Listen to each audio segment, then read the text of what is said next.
Hello and welcome to the EDHRECast. My name is Joey Schultz and I am joined by my fantastic co-hosts. First up, he loves the card Manamorphose. That is Matt Morgan. Joey, since The Mandalorian is so popular, I figured I'd start a band with some of my buddies. We're going to call ourselves the Stormtroopers, but we're never going to have any hits. I could see where that one was going. I'm proud of myself. I couldn't because otherwise I would have hit it. That was great. Thank you, Matt. Next up, he loves mana, but not more foes. That's Dana Roach. I already have my Christmas shopping done for both of you two this year. I got you the new Secret Lair themed around Christmas music, where all the cards are built on Mariah Carey's All I Want for Christmas Is You. So look forward to getting that next couple weeks. Thanks, Dana. You're welcome. Sounds pretty legendary. I'll give you that. Anyway, this is the EDHRECast. EDHREC is the best deck building resource on the web for the Commander format, compiling data from deck lists all over the internet to provide helpful recommendations for new Commander decks. And here on the podcast, what we like to do is give all that data a little more context. Ladies, gents, and everyone in between, we have the absolute honor of being joined this episode by the radiant, a phenomenal guest. She had that metalcraft even before Wizards made it a keyword ability. It's Olivia Gobert-Hicks. Oh my God, radiant. My goodness. Thank you. Nice to be here. You are so welcome, Olivia. It's great to have you with us here on the cast. Happy to be here. We've had you on before. It was like in episode 86 or something like that when we were talking about playstyles, but ever since then we've got video now, so it's awesome to be able to actually video cast with you too. Yes, it's great.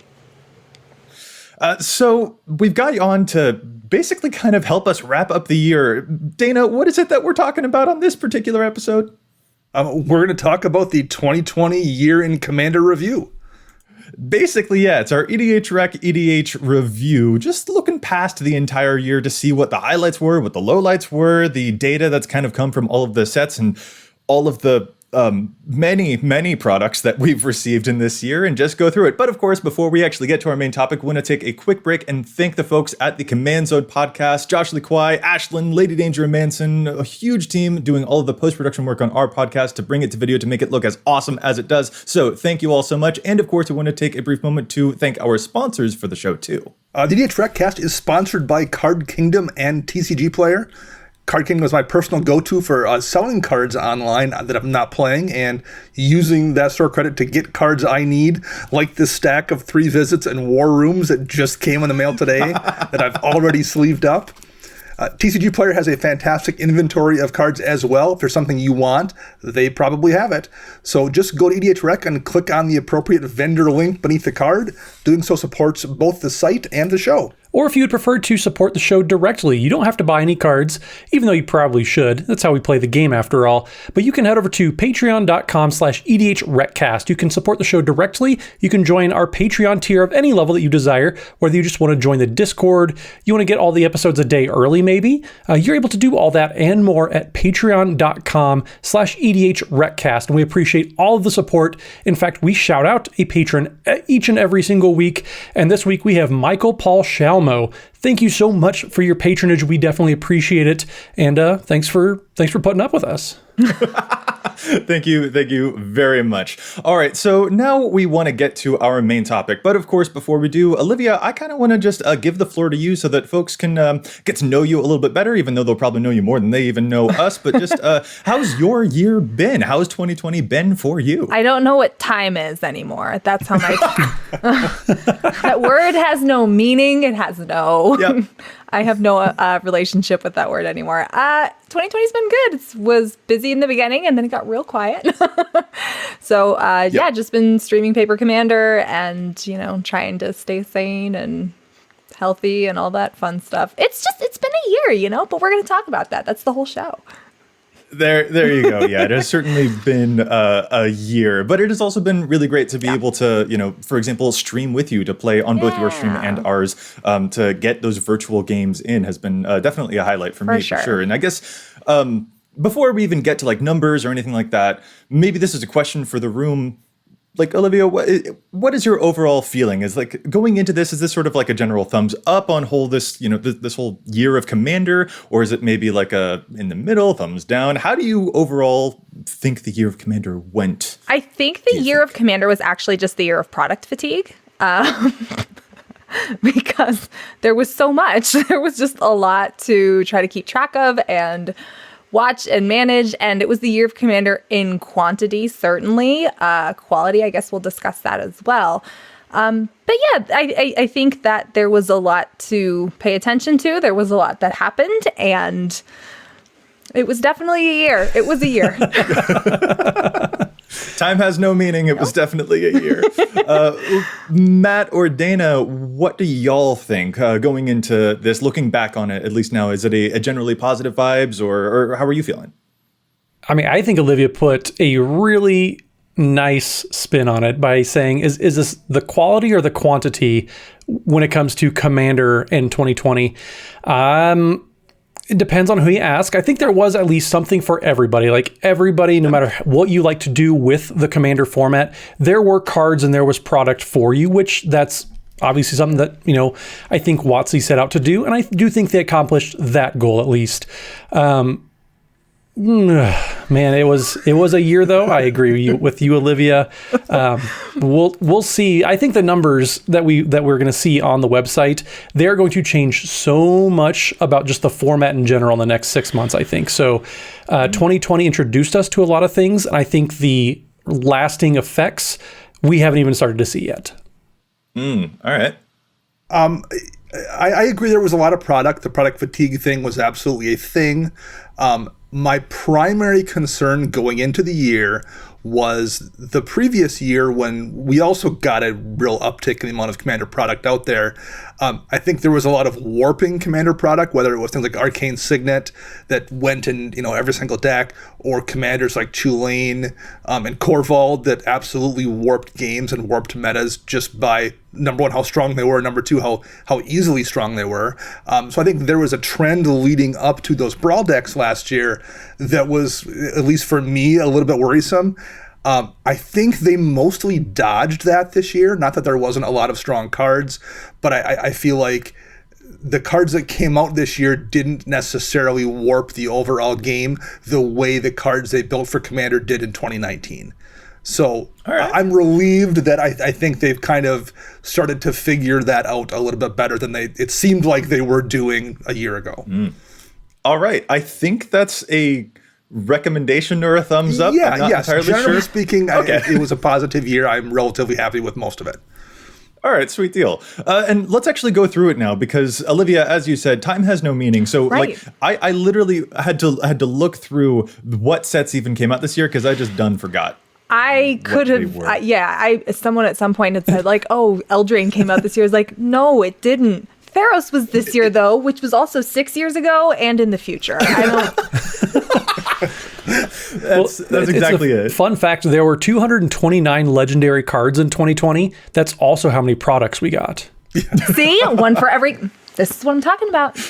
There it is. There it is. Quantity. There you go. Quantity was the thing. All right, Olivia, as you mentioned, Theros Beyond Death was the first set that we had this year. Let's get to some numbers on that one. The top commander from Theros Beyond Death ended up being Siona, Captain of the Pyleus, with about 829 Dexter. That's the Selesnya token-making uncommon commander that has a lot of aura stuff going on. And then some top cards from Theros as well, just some highlights from this set. We had Dryad of the Elysian Grove, which can give you extra landfall drops. There's a lot of color fixing. And of course, there was Thassa's Oracle, which did quite a lot of stuff as well. An extra win condition for the lab man aficionados out there as well. Both of those cards show up in about 17% of decks that are eligible to run them. So some good hits in the 99s for Theros cards, although the commanders themselves don't seem to have really struck a chord all that much. The numbers are kind of low, all things considered, for the commanders. Yeah, in the commanders also, Siona being number one and Heliod is not far behind her.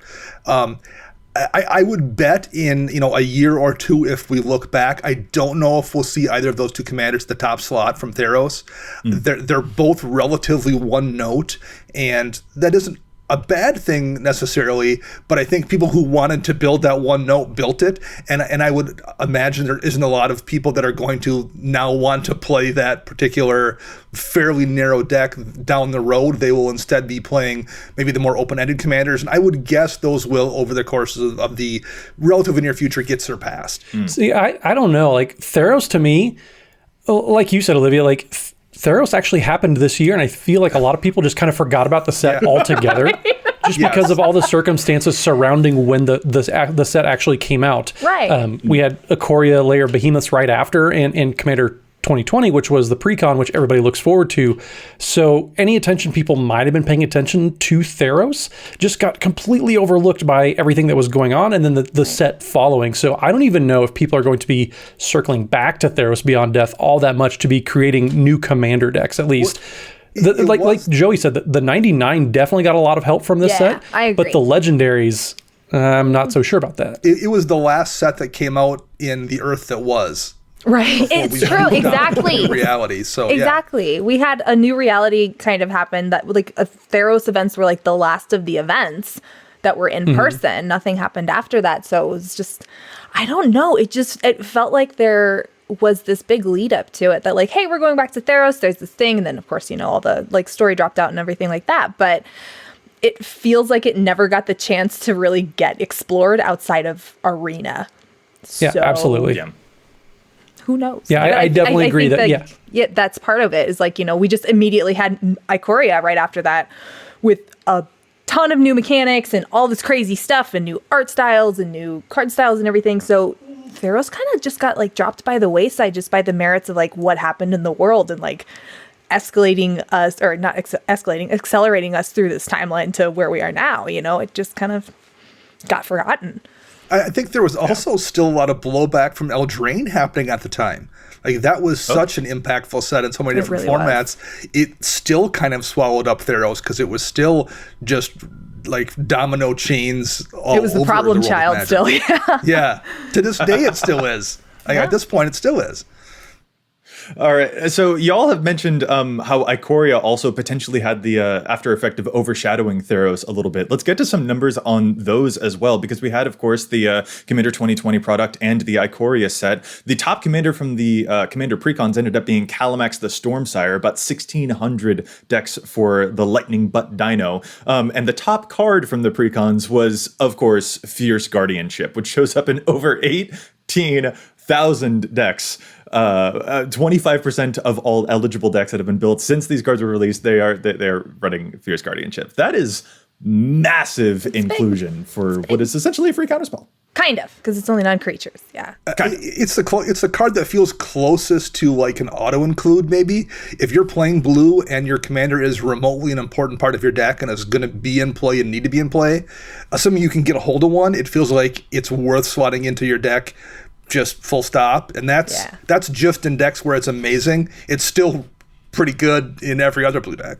Yeah, showing up in a quarter of the decks that it's eligible. And it's funny that was kind of I feel like the runaway as far as the commander, specific cards that ended up in those decks, but also just from that entire set. Like Calamax and Fierce Guardianship were the chase, Yeah, very much. And then from the main set, we had the most popular one there, Nethroi Apex of Death, which is that mutant that can bring a whole bunch of stuff back. Like 1,200 decks for that one. That's pretty insane. But we also got the Triomes. Those were a pretty big hit as well. The cycling lands, but they also have all of the basic land types, so they're easy to fetch or to use Farseek on, for example. Yeah. They show up, between 7,000 or 8,000 a piece. So like roughly 40% of the decks that can play them are playing them. And that's also some really huge inclusion rate. I mean, we need good mana base in Commander that's more than just shocks or scries or checks or, this is the sort of thing like, sure, it enters tapped, but now you fixed for 3 colors and you get to search for them.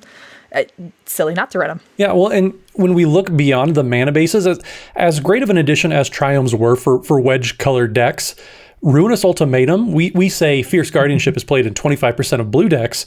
Ruinous Ultimatum is played in 26% of all Mardu decks. So, if we're talking just about sheer adoption rate, that card is such a house. It is. It blows up everything. I personally am a fan of Eerie Ultimatum, but Ruinous is bonkers. And all the ultimatums, they're very. If we wanted the most commander but non-commander set, just a standard set, Ikoria was definitely that. Ikoria was that, but also it was so commander that it even brought us some companions that it broke standard in all 60 card formats. Well, this is a set where, talking about product fatigue, this is where I really first noticed it, because I've been playing Commander 7 or 8 years now. Every set that came out, I know what the commanders do, what the legendary creatures do off the top of my head. I maybe don't know if it's a 2/2 or a 2/3 or whatever, but like, even if I hadn't played it, I could tell you what that commander did. I don't know what Nethroi does, the number 1 commander in the list. I couldn't tell you. I'm sure I read the card, but like, I can't remember the difference between this and the 4 other Apex of whatevers that do very similar things. There was just so much stuff. And a lot of the stuff in Ikoria was kind of similar anyway, but I just can't remember what's what. And that's the first time that's really ever happened. Well, Dana, I definitely agree with you. Like, I think I lasted one more set than you when it comes to just losing track of all the legendaries that were going on, which that set actually was. The core set 21, there was 10 new legends there.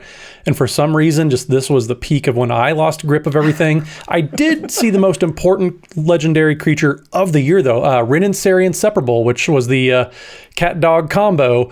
705 decks that came out so far for Rin and Sari, which is, I mean, lovely to see. Pet tribal, so great. Critters. So many critters. Critter tribal. That's actually the deck that my stepdad ended up building as well. And those cats and dogs, they look very cute, but they are in fact very vicious. But that's also the set that gave us the new Sanctum of All as well. So it brought back some shrine stuff. But even then, that's only showing that the rate of adoption among all of those is not huge, but it is really cool to see. This feels like another set where things really seem to have gotten buried by a bunch of the other stuff going on surrounding them.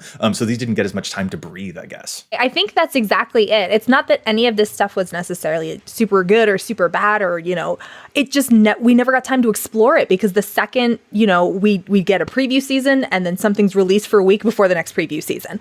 And we never actually got the chance to like sit and soak in what was what just got offered and be able to have like the full experience of seeing it in a bunch of different contexts and different games against different decks and different situations. So we see a card, it's really cool, and it's like, oh crap, there's something else that's coming out now, I need to see what this is. And you barely even get the chance, like, oh, maybe I'll put it in this deck. And that was it. And it got in there or it didn't, and you never really got to explore it in its time frame that it was released. Well, and once upon a time, core sets were generally pretty boring. So if it got left behind or forgotten, there really wasn't maybe much that was of value lost. They've really figured out how to do core sets. So it's actually kind of too bad that it did get lost in the mix here, because they've really done a very nice job. There's excellent reprints in it. There's excellent new cards. Core sets are genuinely exciting now, and there's just so much stuff we couldn't get excited about it. Yeah, Dana, I think on our review of Core Set 21, we actually called it like our favorite core set, but we came away with the same conclusion there. It's just like, we hope this gets time to breathe, and it looks like it really just didn't, which is a little bit sad, because it's a lot of really fun stuff going in there. I'm pretty sure that there will be cards that I forget exist, that it turns out they came from Core Set 21. So I want to make sure that I do my research on them for sure. The same will also go for the other product that came out pretty closely after that, was Jumpstart. Talk about sets that didn't get their time in the spotlight. Jumpstart. There were 10 new amazing legends in Jumpstart. The most popular ended up being Tiny Bones Trinket Thief, but given the limited availability of Jumpstart, only we've got barely 400 decks for Tiny Bones, let alone any of the other fantastic ones that arrived there too. It's just like, oh man, I really wish that we'd gotten more chance to spend time with this product, because it was so cool. Such an original idea. And that's to say, if you even got your hands on it at all. Right. Right. Yeah. Which is another travesty. If there's a set that suffered from just circumstances of the year more than Theros, it's definitely Jumpstart, because people never got to open packs. People never got to go do what this was designed to do, of just like slam 2 packs together and play a game. That never got to happen, which means so many of these cards never got into the wild. People never got to slot them into decks. Like, you had to be very intentional and open up your wallet to get most of these cards, and like that. It stinks, because Jumpstart was such a cool idea, such a cool set, and nobody knows about it. Yeah. Not just the reprints in that set were excellent. So good. Yes. And again, the new stuff was good too, and it was it was I mean, not complete. It was not so imbalanced that it was like, oh my gosh, we can't run this in Commander. It was like, hell yeah, Tiny Bones rules. This is cool. Like, they were engaging, those legendaries, and so now they're hardly out there. There's amazing basic lands in Jumpstart. That's how great Jumpstart is. Well, aren't the Phyrexian swamps are like $30 or something absurd like that? And they're stunning. Something good. They are pretty sharp. Yes, I do agree. But it's just, man, I wish people had as much chance to open Jumpstart as they intended for, because My worst fear about Jumpstart is that WotC is going to consider this set a failure when this is kind of the set that a lot of people wanted, but they just didn't know about it. They didn't know they wanted it, but they did. Yeah. Goodness. And even if they did want it, they couldn't get their hands on it because of extenuating circumstances. This was not a failure in design or, you know, the gameplay or anything of it. It was simply in distribution. Just nobody could get it. How can you love it if you can't find it and play it? Reality failed us all. Yeah. Indeed. From gameplay to reprints to just sheer value to original designs to balance, this is probably one of the most well-executed products that I've ever seen, and yet we just don't have it. So do it again, Gavin. Of course it was this one. Of course it was this one. Just print it again next year. Of course. Yeah. All right. Moving a little bit on into the timeline, Zendikar Rising came out as well. There were like 17 new legends in Zendikar Rising. The top one ended up, of course, being the 4-color Omnath, Locus of Creation, who already has 1,300 decks for that commander, which is pretty insane. And then we also got those modal lands, some spells that could be lands on the other side, or the modal lands themselves, the pathways that have those dual colors. Those ones are so far some of the most popular cards from the set. They show up in roughly like 18 to 20% of decks that can play them. Not to mention Balaged Recovery is really climbing up in the ranks as we keep track of it over time, but 17% of decks that can play the Balaged Recovery to get something back from your graveyard or to be a land on the other side are playing it, which is a pretty good rate of adoption that only seems to be going up. I did my best. This number would be much, much lower if I weren't updating my decks these days, but I have been, and it's an every green deck. It's such a good card, and like Feed the Swarm is just so absurd. Like every time Dana plays it, I'm just like, how is this a thing? The new Black Can Destroy an Enchantment card. Yep, that came here too. Also about 17% inclusion on that one too. Pretty insane. Yeah. This set was filled with those cards that like slot into that 96 through 99 slot in your deck, like the really good, useful role players. And that's fun. Like sometimes it's more interesting finding those cards that work really well in your deck and make it function smoothly than it is finding the absolute home runs that are just obviously bombs.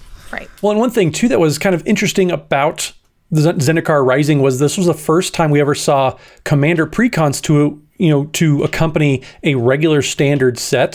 So we saw Anawan the Ruin Thief that has about 900 decks or so, which is kind of cool to see. Like there's sustained commander demand outside of those normal sets, not just around like the precon time. We're so used to seeing commander precons once a year. Seeing them more often now was kind of weird, but actually it's been fairly successful so far, I would say. Like there's more Anawan decks than there are Rin and Seri for some reason. Yeah. Can't explain how that works. Yeah. With that said though, the other precon deck, Obun Moldaya Ancestor, only has about 400, and it's really competing in the landfall slot. And I think that that's also kind of a lesson, kind of going back to the product fatigue thing that we've been talking about. Yeah. Like landfall was such a crowded commander space to play around in that a lot of commanders also, even from the same like bevy of sets, I guess, kind of started overshadowing each other there too. Sort of like we've seen with Dominaria, for example, where a lot of really cool legends came in that set, but they were just overshadowed by the heaviest of hitters, that they didn't get quite as much attention as they might have in a set that had possibly fewer legends playing around in that same area. Sounds like something very similar to what's going to happen in this next set that we talk about, where there's so many legends, nobody gets their chance to shine. What could it be? I think that's everything that came out in Magic this year. Can't possibly think of anything else. So yeah, we're moving on now from Zendikar to Commander Legends, which had over 70 new legendary creatures, obviously a bunch of partners, so 1,500 plus total partner combinations going on now. RIP EDHREC. Yeah, our programmers have nearly fully recovered from the aneurysm that this information provided to them. I say nearly, but we got through it. We actually have a video on our YouTube if you want to check out how it is that EDHREC is handling all of those partner pairs. It's pretty cool. But yeah, a lot of stuff happening here. We talked about it on our last episode, but so far we're seeing that Obeka and Oralmi of the Dead Tide, those are the two most popular commanders from the set so far. So the Grixis can stop your turn, and then also the Encore craziness going on in Dimir too. Some pretty cool stuff going on there. And then the top partners we saw were Sakashima of 1,000 Faces and Rograk, son of Roga, or as Matt likes to refer to it. Matt, I'll let you take this one because I still can't get over it. The Rugrat? The Rugrat. Dana's the one who brought up Rugrat. I appreciate the credit though, but I'll pass it to Dana. The baby Yoda of the set. Wow. Oh, goodness. The child. So I noticed some apprehension when we said that we were getting to Commander Legends. Olivia, do you have thoughts? I have thoughts about everything. What would make you think otherwise? I won't lie. I was terrified of this set. Probably because of like what we were talking about earlier with 2019. Some of those legendaries were, Tulane, Corval, it's a bit much. Like, we get it. You want people to run these for your, okay, great, cool, very awesome. I was just kind of, scared, I guess, of those styles of just like, how about we make it really good and staple draw a card onto it, of that not being what was going to be, or I should say, I didn't want that to be everything that Commander Legends was, right? Like, well, let's just see if we can turn it up to 11. It's like, please don't. And it doesn't feel like they did. Like, there are definitely good things in there. There are definitely things that, like, I'm seeing Hull Breacher in 35% of the decks it can get. Yeah, I get that. There's some real good stuff in there. Opposition Agent clearly shows this was designed before the pandemic, so you can see that there. But I'm overall happy with it. There's nothing that makes me be, like, completely upset or anything. I think Jeweled Lotus was a card that came out, I guess, and can seriously, it did come out, and can, it did come out. It's got an ability to truly like end a game real fast, which kind of isn't the point, I don't think, for non-CDH. I don't know that CDH is necessarily to get it over fast, but I think that I'm pretty like neutral positive on Commander Legends. Like, it is a set that came out. There's a lot of cool stuff. There's stuff I don't care about, and nothing makes me want to burn all the boxes I see or anything like that, It did seem like the thing that we were all holding our breath. Yeah, there was a lot of potential for this to go bad in myriad ways, and I feel like it kind of dodged all those bullets. Yeah, we all had the same feelings, especially about Partner. Like, as soon as we saw Partner was coming back, we're like, oh my gosh. My greatest fear was that there was going to be a card that just is like Partners with Legendary. And it's just like basically like add a color, and it was like, please God, no. I was like, oh no, they tried with Prismatic Piper, but that thankfully was fairly tame. EDHREC's greatest fear was Prismatic Piper. Oh yeah, absolutely. We had some nicknames for it. Lol JK, add a color. Yeah, exactly. I don't think Jeweled Lotus or Hull Breacher or Opposition Agent as well are necessarily good for the format. Right. But I don't think they're necessarily like terrible either. I don't think any of them hurt anything actively. Exactly. I don't think they brought anything good so that, like, they're not bringing a whole bunch to the table. Like, wow, this is really going to improve gameplay or like how we play this format or anything stylistically. At the same time, they aren't like deal breakers, right? They're not like, this is so far and beyond what's okay or what people want to play with or are trying to do that there needs to be a huge outcry. Like, they are certainly cards that have places. It just may or may not be in your deck, and that's okay. It's not going to be something so disadvantageous to not run them. So I it's okay at that point. Well, thankfully, like, when it comes to like must plays, those are the closest that we have. Yeah. This set had so many more cards than just Hull Breach and Opposition Agent, and most of them are great. Yeah. And so it is fun that if there's a theme that you want to play in your deck, there's probably at least like 2 or 3 cards in Commander Legends for every single one of those decks. And I love that about the set. Yeah, it was very nervous. Like, it was a very ambitious set. And I do think overall they did a good job with it. Yeah, it was also, at the least, like, bringing pirates back as well, making, all of those, you get to spend a lot more time with those fun things. The Battle Bond land cycle was completed finally, and they're showing up like nearly 40% of decks that can play the Battle Bond lands are so far. That number may dwindle. The original Battle Bond lands cycle from the actual Battle Bond set wound up around like 20% inclusion rate or so. So maybe they'll land somewhere similar, or who knows what would happen. But like, there's a lot to celebrate about the set too. The reprints were also really, really fun. I still think I prefer some of the reprint quality going on in Jumpstart personally, but it's also nice to see how well executed that was as well. For sure. So yeah, it was the holding the breath moment and then being like, all right, we can ease into this a little bit. That kind of feels it out with Commander Legends for me, I think. For sure. And I should clarify that like it's not necessarily like I think that it was a bad set. Like, I'm with you. Like, it was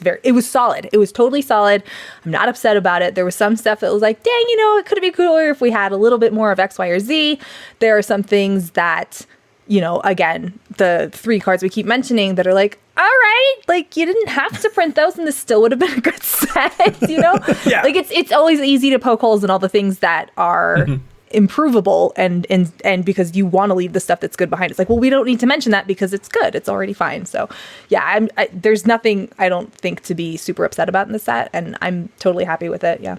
Yeah, it is just also, you know, like we said going into this, there's so many legends here that a lot of them are going to probably end up being a little bit buried, and don't let them get buried. There's some really fantastic Commander Legend designs going on with these legendary creatures and stuff, and so I hope that they also get the chance to breathe. I mean, not just product fatigue, but legend fatigue. Like, I have looked through this entire set 5 times with, like, I've sat down specifically to look at the set. I still couldn't tell you what half the legends are. Like, this set is just going to suffer so much from just every legend out positioning some other legend. Like, that is probably like my biggest gripe with the set is there's just so much going on. Like, there's going to be just even more stuff overshadowed.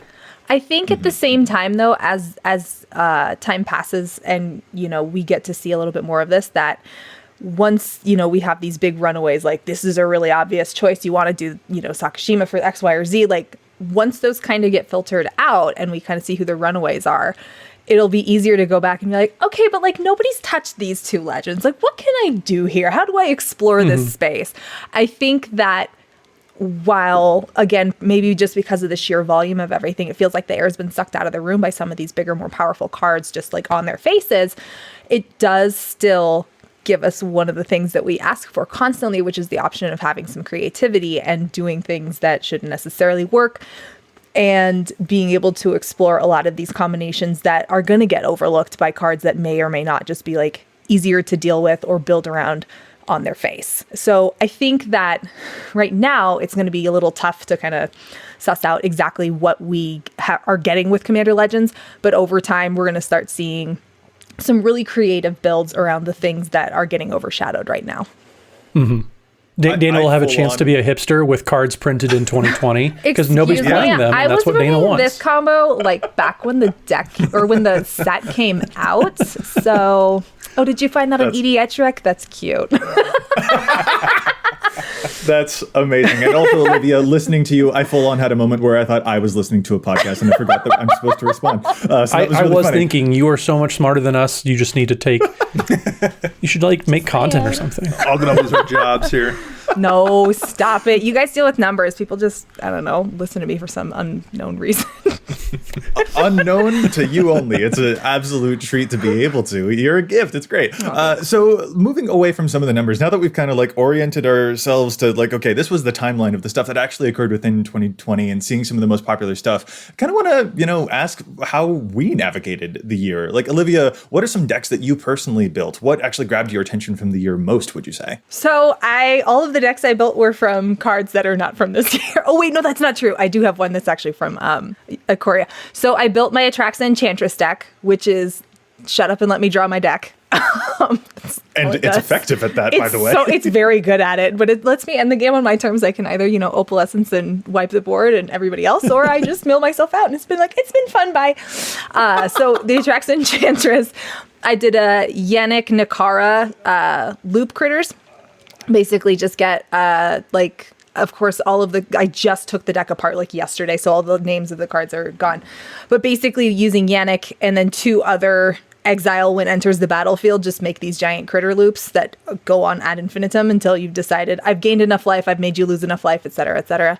I built General Tazri allies because I was excited for Zendikar, and I was like, there will be more allies in this. There were not a lot of allies in that set. So worked out fine. The deck's really fun, so it's all just enter the battlefield tribal basically. And I built a Kelsine Obosh deck as well, using Obosh as a companion because I hated the mechanic. I was like, fine, I'm gonna exploit it. And then they changed the rules and the RC went along with the rules change and the deck wasn't that great anymore and I tore it apart. This has honestly been the year of half-built decks for me. I have Rin and Seri half-built. I have a Morophon Zombies half-built, a Wizard Tribal half-built, a Thalys that I'm just deciding how much I want to take out of the Teysa deck to put in a Felice deck, and a Fire Felice Song. is so good. She's so amazing, and a Fire Song Sunspeaker that I've been working on. So I have a bunch of decks that are like in progress, and I only actually like made I think 4 this year. Nice. Well, so speaking for myself, one of the decks that I did build was, of course, Felice, our preview card, who, as soon as we made a video previewing the card, we realized, oh no, we made a severe mistake by not having Olivia on to help us preview this card that she's immediately going to cosplay. Correct. That fast. But she is absolutely rad. Black-white tokens, I'm having an absolute ball with it. I also personally went with an Elegith plus Sakashima deck where I can just scry like 6 and draw 6 cards. So you never scry in that deck. You just draw cards. He just draws cards. Yeah, be real. It's really, really good. I tried out the Sisei Shrines for a while. Olivia, I also kind of went with you trying out some of the companions just to see how I feel about it. I don't think any of my companion decks will be surviving the rotation because I didn't like the experience from myself, but also how it kind of put an onus on my opponents to track what I was doing. It just felt like a kind of weird situation. I've complained about companions before. We might again later. But then also my family built some new decks, which was really cool. My mom made a new Kangi Skywarden deck, and my stepdad made Rin and Seri. So there was actually a pretty decent amount of brewing for us on this side too. My younger brother even made Brewvac Mill.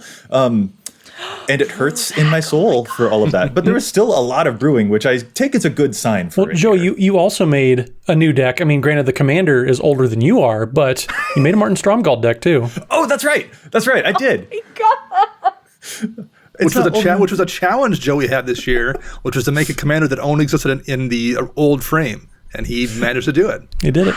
Look at you go. So yes, I like building new stuff, and I like that you guys keep me in check to make sure that I also remember my roots, apparently. So thank you. Matt and Dana, what about you guys? Matt, what did you end up, what grabbed your attention most this year? Well, you say that we encourage you and keep you on your toes when it comes to like remembering that old cards exist.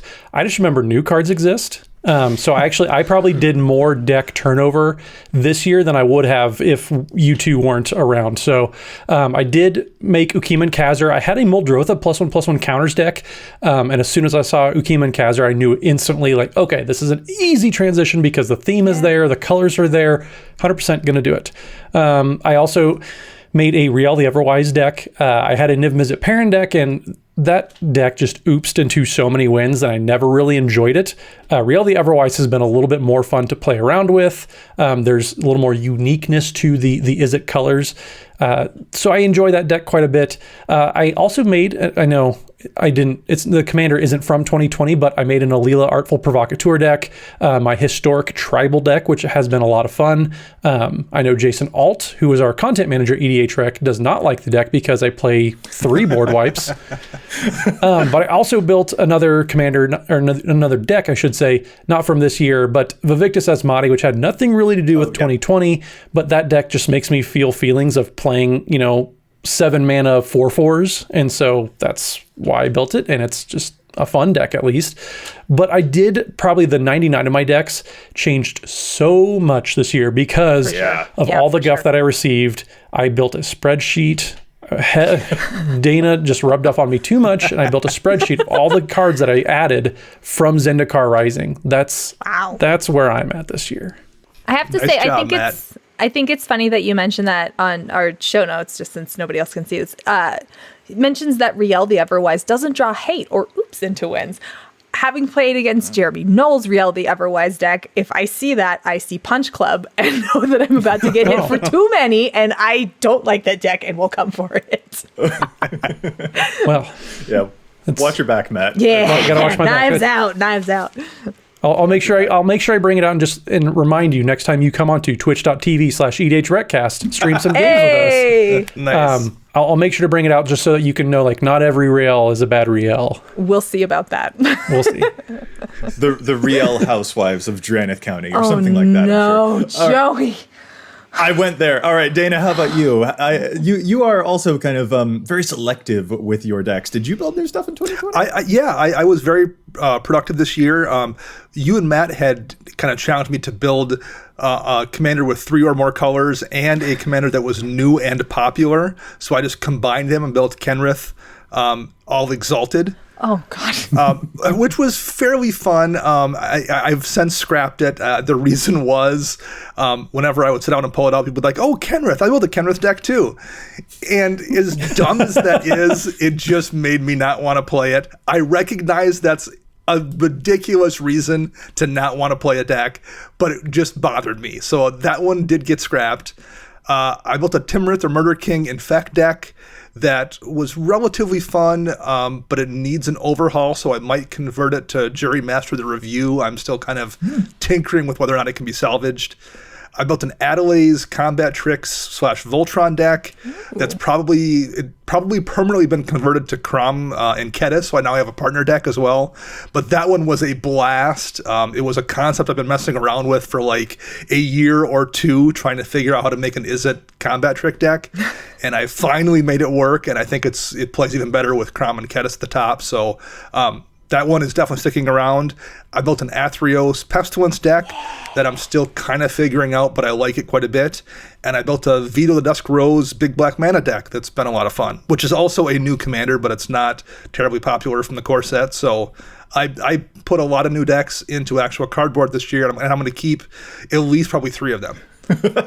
I'm just so happy that, Dana, this feels like a year of growth for you, especially because you used to never build anything from the current year. And I think I heard at least 3 new commanders among the stuff you just listed. And I'm just really happy. It's pretty easy to find obscure commanders when 700 of them come out in the calendar year. Right? There you go. There's go. Absolutely. Yeah. So that's how we personally navigated the year. But then just sort of by the numbers, I kind of wanted to go through as well. Because based on the numbers, it definitely feels like the set of the year, if we were to name one, has to probably go to Commander Legends. Like that's going to take the cake for everyone. But is that what you personally feel was your favorite set of the year? Is it your favorite, or what was your favorite? Olivia, we can start with you. What are you thinking about the sets in terms of their popularity versus how you personally Right. I almost don't know if I had a favorite set this year. I liked a lot of them for different reasons, but I don't feel like any of them was this just total runaway, oh my God, I love it. If pressed, honestly, I think Ikoria was pretty sweet. I may be an outlier. I love the mutate mechanic. I think it's genius. I think it's really cool, and it's really, really stupid how good it works in Commander.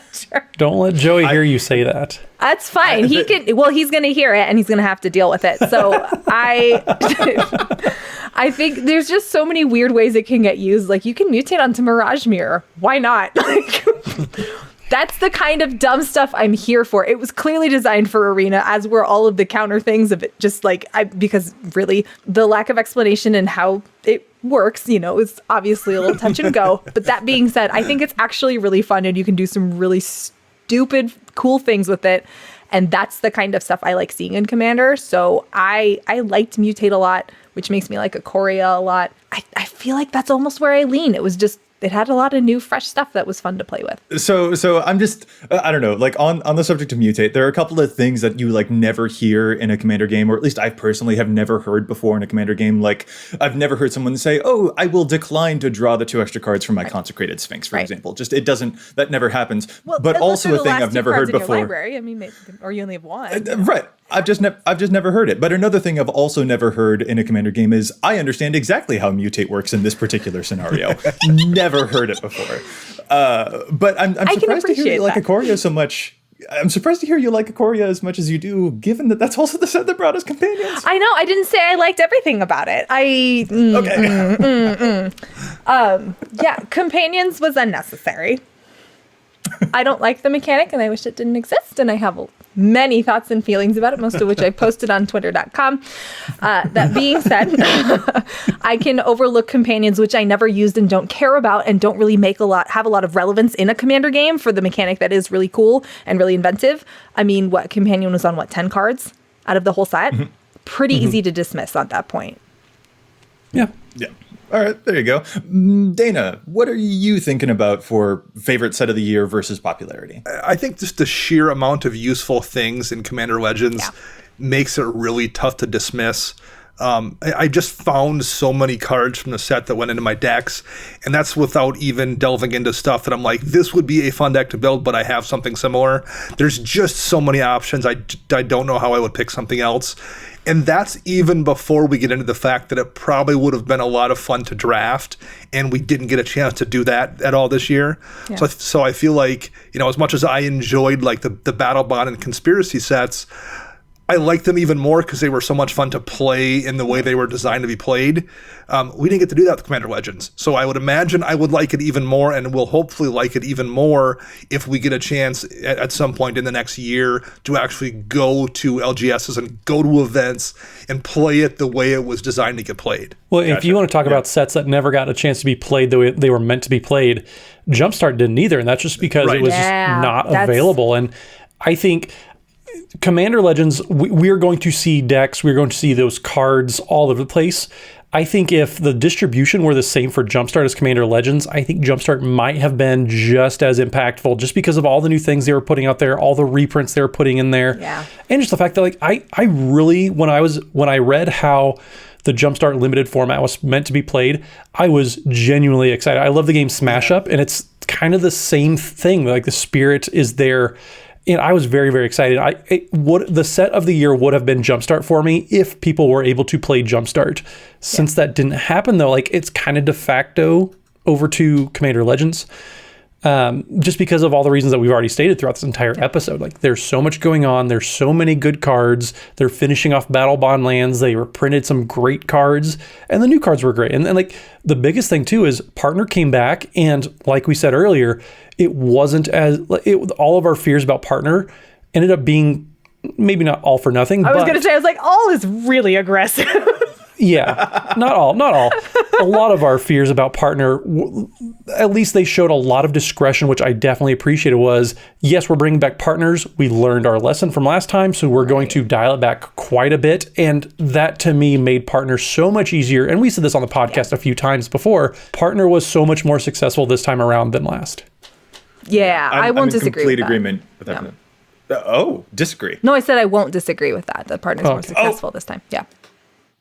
I misheard. Cool, because I was about to say, Matt, I'm in complete agreement with you about the whole Jumpstart everything, and so it was just like, oh, are we about to have a scrap? We're not about to have a scrap. We agree. No scraps. No scraps. Yeah. So then in terms of the Commander of the Year and Card of the Year, looking through the popularity, there's some kind of interesting stuff going down.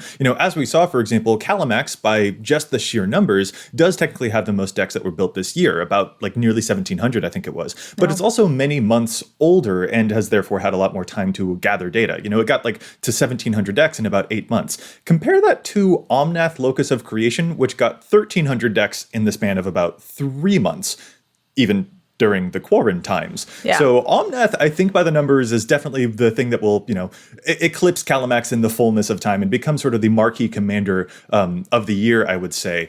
But Olivia, is that your personal favorite commander? I'm going to guess not, because I think I already know what your favorite commander from this year might be. Oh, I think. Yeah, you do. It's the least, far and away.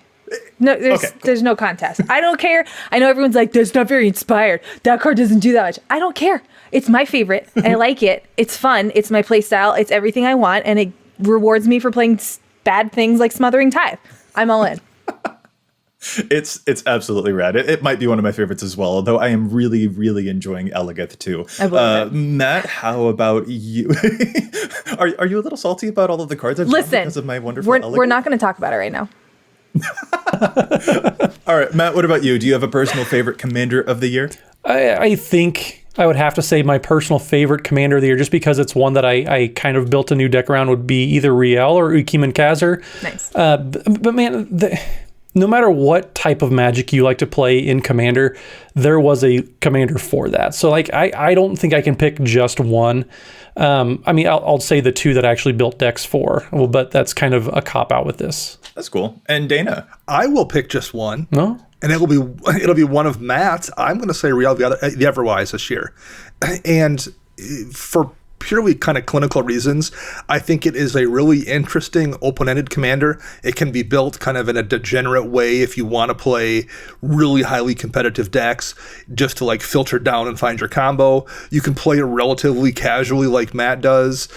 You can build around, like put it in a deck, in a Wheels deck or in a Madness deck or in a Reanimator deck. You can play it at a Wheels deck. I just think it's a really flexible commander that can be played a bunch of ways and it can go in a bunch of decks. I think just as far as designs go, it has a whole lot of flexibility, and I like that aspect of it, how well built I think it is. It's a very versatile card. All right, that's really cool. Yeah. So moving from Commander to the card of the year, I think we saw that one of the most popular ones so far was definitely Fierce Guardianship, showing up in 25% of eligible decks. Not only that, but also we had the Battle Bond land cycle finally get completed too, and the rate of adoption among those has also been really huge. So those are probably, just going by a number standpoint, those would be our cards of the year or something like that. But personally, where are you guys finding the most love for cards that go into the 99? Hellkite Courser, 100%. I saw that card and like the Timmy and me just got so freaking excited just to slam a 6-drop dragon and just not give any cares for what you guys think. All right. Like it's just a big, it's just like a big fancy mythic. Like if I opened that card in a pack, I would have 1,000 just like jumped and just been so excited. Like it just does all these big crazy things. It's super fun. In the words of Joseph M. Schultz, I'm here for it. Do you need a shiny one? Because I have one. I will gladly take it off your hands. Okay, we'll chat. We'll talk offline. Yeah, we'll talk offline. I have to go with the numbers here. I'm sorry. I know it's super utilitarian and very basic. The Battle Bond land cycle getting completed is my absolute lifeblood. I have wanted them since Battle Bond came out. I was like, why aren't these in every Commander precon? They are Commander lands. That's all there is to it, and we should have them. So having that cycle finished out was what I wanted this year. Like I was, of course, completely irrationally terrified that they were going to put fetch lands in Commander Legends, and I was not about that. So seeing that we have a Battle Bond land cycle is just, it's my everything. That's what I've been most excited for this year. Awesome. So I tried to be subjective on Commander of the Year. I am not being subjective on Card of the Year. Jessica's Will has been amazing whenever I've cast it, and it also, it's good in almost any situation, but if you can do dumb things with it, like copy it and then, use all the mana to cast it from your graveyard and copy the copy again, and all of a sudden you're sitting at like 40 some mana in your mana pool, and you have, a dozen cards exiled that you can all cast that turn. It's hilarious. It is an amazing card. I love everything about it. I'm going to put 4 copies in all my decks, and we'll be casting whenever possible. It's been a blast to play, as well as I think being a very good card, that it is undoubtedly been picked for Card of the Year. 4 copies in all your decks, huh? I didn't say that out loud. Sorry, that said the wrong part. Just 1 copy. When he exiles 3 copies to the first one, that's when we'll know. He's turned it into a companion. We have to check his deck to make sure it meets the requirements. Right. It's the companion zone. You can only play Jessica's Will if you have 4 copies of Jessica's Will in your deck. There you go. Wow. Oh, my goodness. All right. So looking through all of that, our feelings about the year, I don't know. Like, this was a tumultuous year for sure. There's a whole lot that happened. It was a very crowded year as well. What do you think was maybe the best part of it? Just sort of looking back on this entirety of 2020. What are the highlights? What are the lowlights, would you say? Well, it's kind of weird, but I think I played more Magic this year than I would have otherwise in person, like having to go to the LGS. So it's kind of weird, but like being able to play over webcam and that being such a thing that's done by the widespread, population of Magic players, that's actually gotten me to be playing more Magic than I think I would have if I had to get in my car, drive however far to an LGS, sit down, whether it's playing on stream with you folks, whether it's, calling up some buddies and playing that way.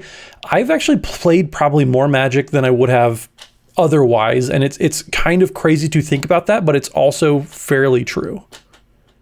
So yeah. Just the amount of games that I've gotten to play this year has been pretty significant. I'll co-sign to that, obviously. And then also, like, just because you're getting so much more exposure and so much more time playing, like, you do get to see different things. And now that there's so many people streaming, since I do it as well, friends, like, you can see a lot of different metas. You get to see what people's understanding of, like, a power level is. You can see what some people consider CDH, or like what you can explore these things without having to get mired necessarily in them. Like, maybe you don't want to play CDH, but you can't just like go and randomly watch CDH games. Well, you can now, and see if that is something you want to try. Like, you get a lot of exposure to things that maybe you wouldn't get the chance at an LGS or just at, you know, a Magic Fest by being able to do it remotely. And that's pretty sweet, honestly. Mm-hmm.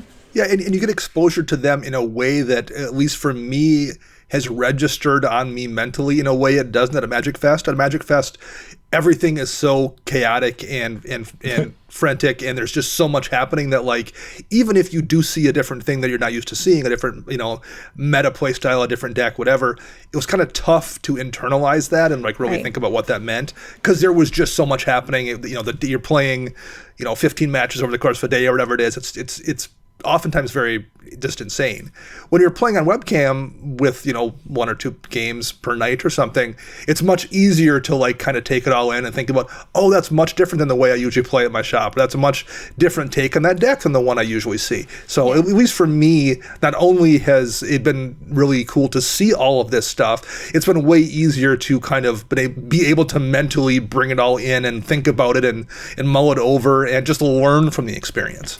Well, and it's nice too when, like, you see somebody. I really love that. Oh, sorry.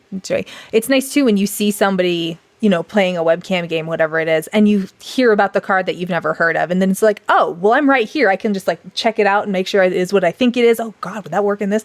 Like, having that kind of exposure to it, but also not in a setting where it is so frantic and there's constantly something going on, or blue players, please come, you know, like, whatever it is, like, you don't have the announcements, like, breaking your chain of thought.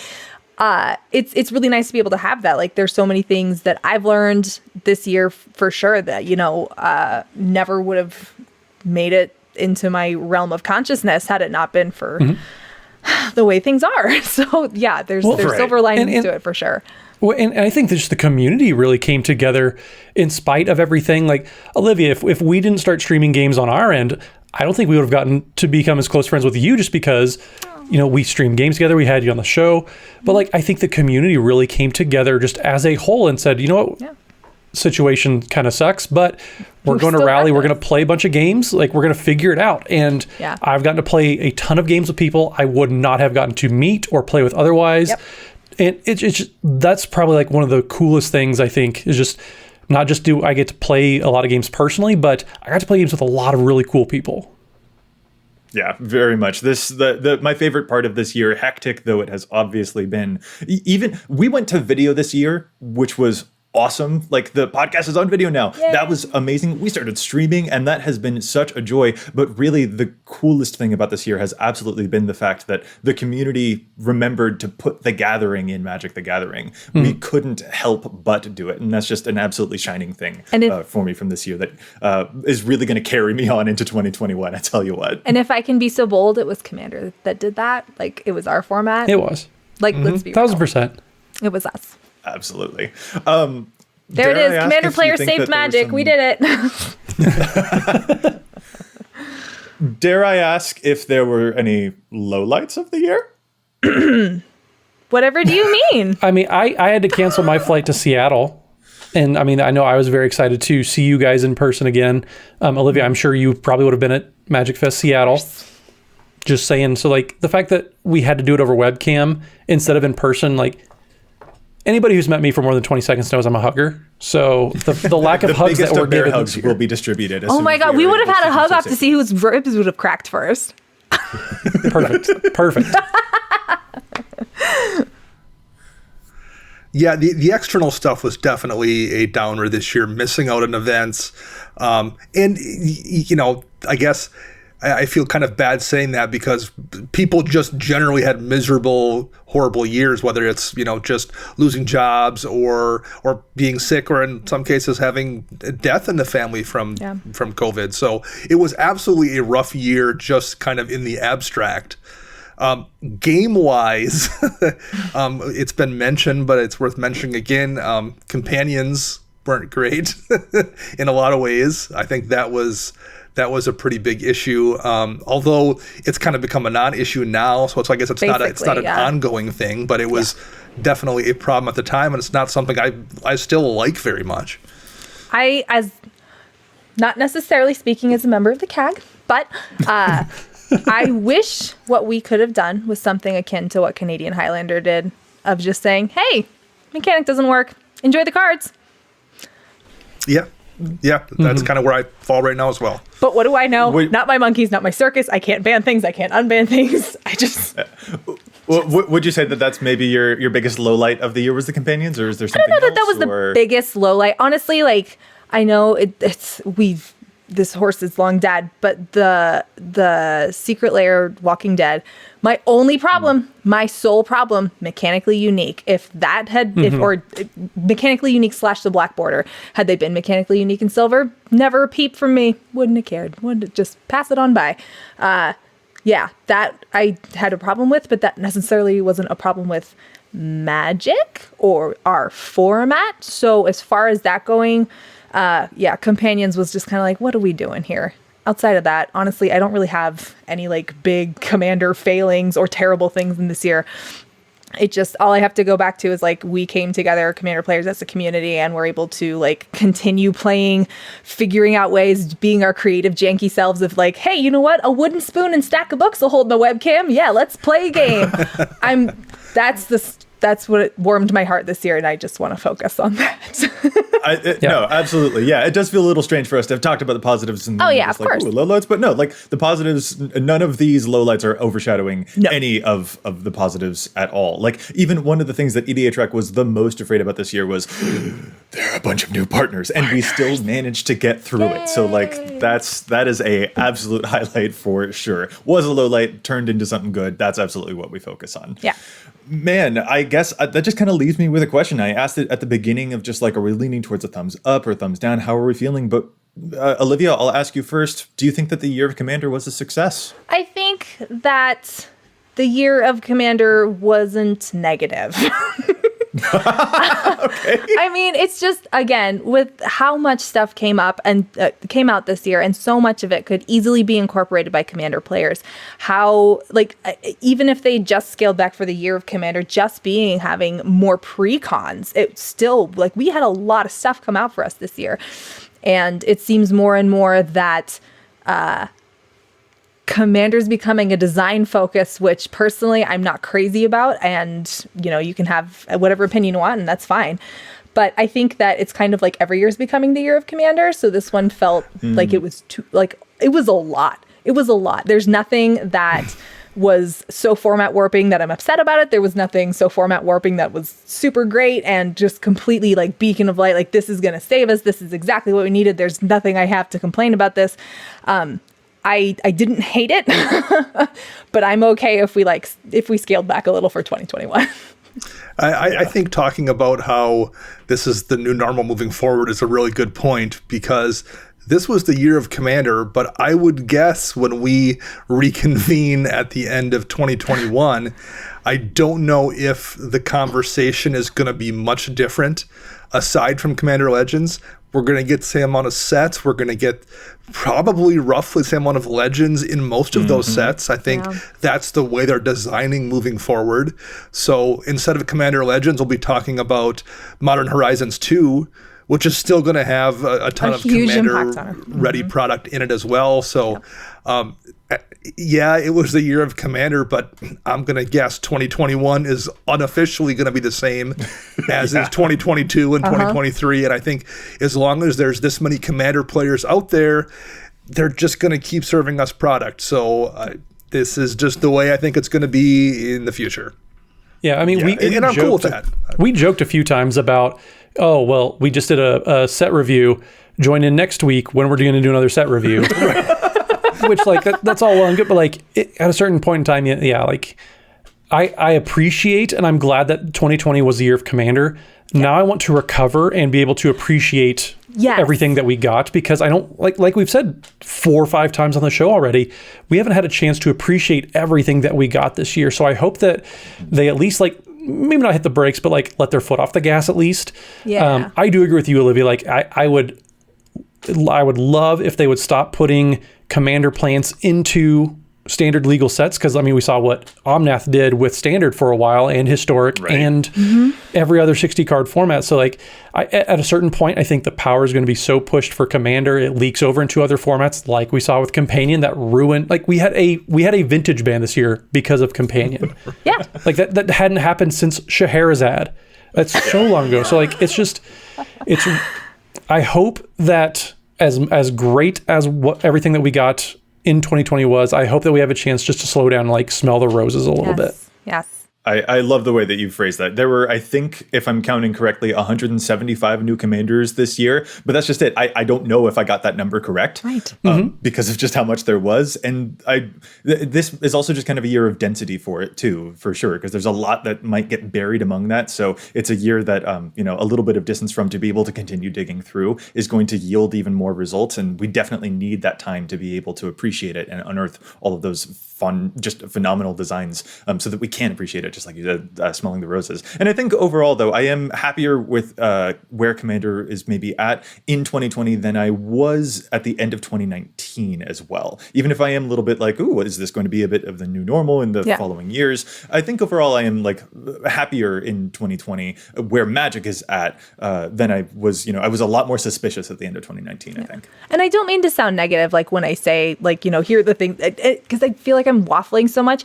At the same time, it's like you've said, and we've said this entire podcast, there's been so much. I don't even have my head wrapped around the entirety of it yet. I feel like I can't necessarily have a very strong positive negative when it's I still don't know half of the cards that came out this year. I couldn't tell you, you said there's 170 legendaries.